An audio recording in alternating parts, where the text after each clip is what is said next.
Šį savaitgalį Panevėžyje vyko Lietuvos dviračių plento čempionatas. Pedalus mynė didžioji dalis Lietuvos dviračių sporto elito, tarp kurių Vilija Sereikaitė, Ignatas Konovalovas, Rasa Leleivytė, Aušrinė Trebaitė. Pastaroji penktadienį ir tapo šalies dviračių plento grupinių lenktynių čempionė.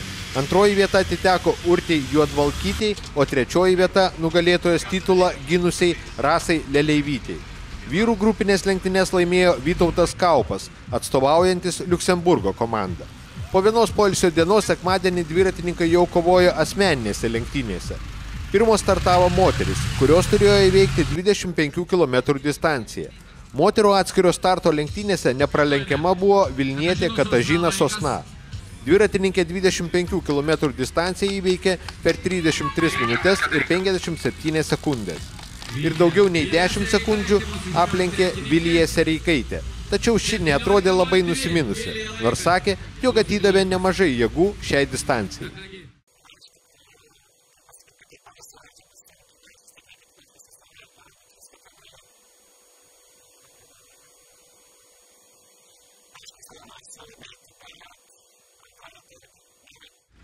Patenkintas savo auklėtinimis atrodė ir Lietuvos moterų dviračių sporto rinktinės vyrtreneris Gediminas Kastanauskas. Neseniai pakeitė šiame poste beveik 30 metų dirbusi Valerijų Konovalovo.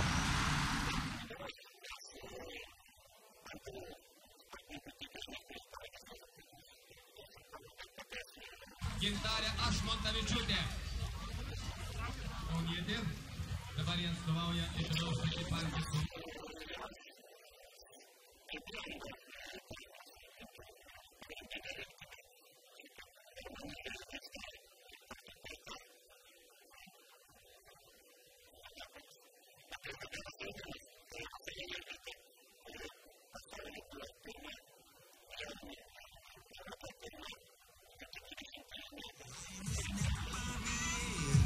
Vyrų elito grupės asmeninės lenktynės laikui laimėjo jau Liepos 3 dieną įžymiose dviračių lenktynėse Tour de France debiutuosantis 24 metų Ignatas Konovalovas.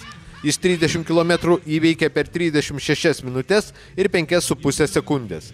27 sekundės nugalėtojui pralaimėjęs sidabrą iškovojo Evaldas Šiškevičius, o bronzą tenkinosi antrąjį medalį iškovojęs Ramūnas Navardauskas, nuo nugalėtojo atsilikęs 1 minutę ir 16 sekundžių.